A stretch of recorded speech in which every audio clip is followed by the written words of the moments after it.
Today's story from the book of Exodus is missing just one sentence.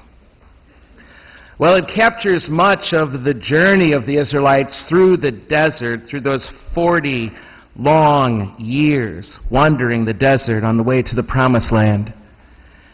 It failed to include just one sentence that I'm certain Moses heard more than once. Are we there yet? Holy Moses.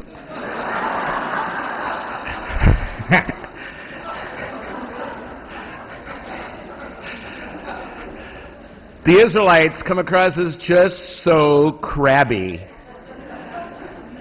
They asked to be freed from slavery, and God powerfully and mightily freed them. Now all they do is complain. We don't have enough to eat. We want bread. God gives them manna. We want meat. God gives them quail. We want more water. God gives them water from a rock. We want to be a people. We want to have an identity. We want to belong. We want to belong to you. God gives them the law, which helps define them and forge their identity together. And really the list goes on and on. And yet they complain, they suffer hardship, and they're never satisfied. Tell me, are we any different than they? Really? Lord, help me get good grades on this test, we pray. Then we complain that we have so much to study. God, heal my broken leg or set me free from this affliction of cancer, we pray. And then we complain, at least in our hearts, how hard this physical therapy is and all these treatments. Lord, give me a partner in life, we cry out. And then the relationship gets to be a ton of work. And all that heartache and all those calls to vulnerability, and we get angry and we wish the relationship away. I can't wait, we say. I can't wait till I'm out on my own and away from my parents finally, under their helicopter love. And then we feel this sort of burning self-pity that now we have to pay all these bills every month. And there's no one to rely on but ourselves. We work for political parties. We work for church organizations. We work for our careers and our family or the grade, the degree. And along the way there's so many setbacks, so many sacrifices, so many disillusionments, and so much suffering sometimes. Are we there yet? Moses. The fantasy for each of us seems to me to be that there is a promised land out there somewhere, and that the journey to that promised land should be easier than this. It should be much, much easier to get there.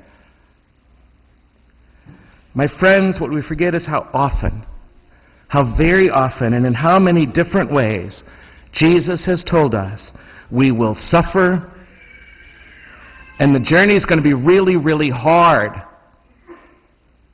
Today in this very gospel, he refuses to meet the expectations of those who came to him looking for something that was just going to be a way to make the journey easier, a quick fix, a comfort food, if you will. No, he says, I cannot do that for you. I will not make everything easy, and I will not fill your every physical need. I never promised you that. It's not something I'm up to in your life. Also, he knew, Jesus knew, that there are some things about us that are only forged in those twists and turns along the way, called character, called values. That suffering, as a matter of fact, forges us to become our own best self. No other way. What Jesus does promise is that he will always give us our daily bread. Give us this day our daily bread. And he promises us he will give us what we deepest down and truly need every single day along the way. He tells us we will have what we need, the blessings along that way. But you know, the Israelites, they kept fixating on what was still out there. And they didn't even recognize the bread of heaven as the food they'd been asking for all along. It's true for us as well. You and I. We have to choose to see those blessings if we're going to see them along the way. We have to learn to see that the journey is itself the thing. The journey is itself the thing. These days in our lives, there's such a mixture of heartache and healing, disappointments and delights, love and loss. This is it. This is it. Life does not start when we get to the promised land. When we get into that grad school, or begin that career, or get ordained, or finally get married. That's not when it starts. Not at all. And there's no easy way there. And even when you get there, it's just the beginning of a whole nother set of goals and choices along the way, and disappointments. The journey itself is what matters the most.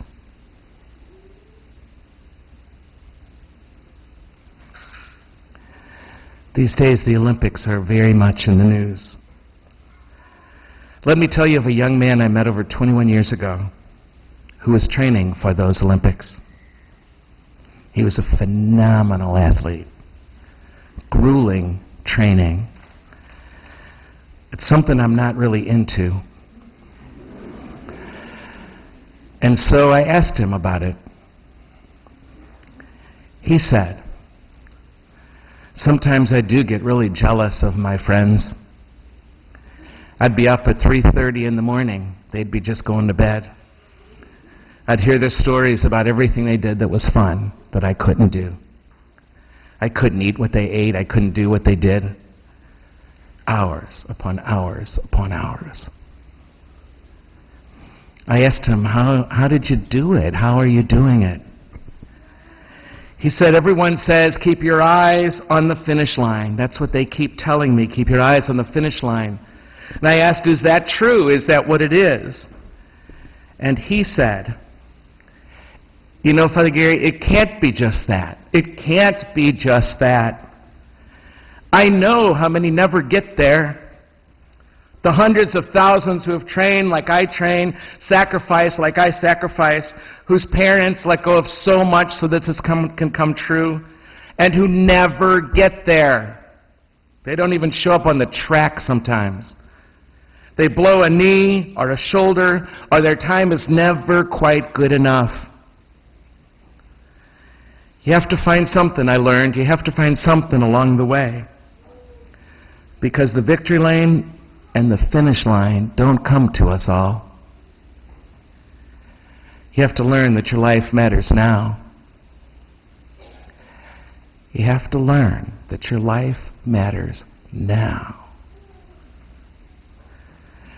And that I'm a person and not just an athlete. And that my life does not begin if I stand on the victor's platform.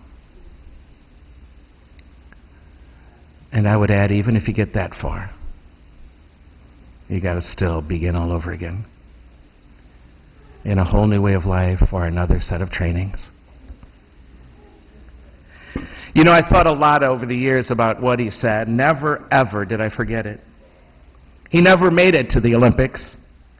Didn't quite qualify. But he knew something many of us keep forgetting if we ever knew.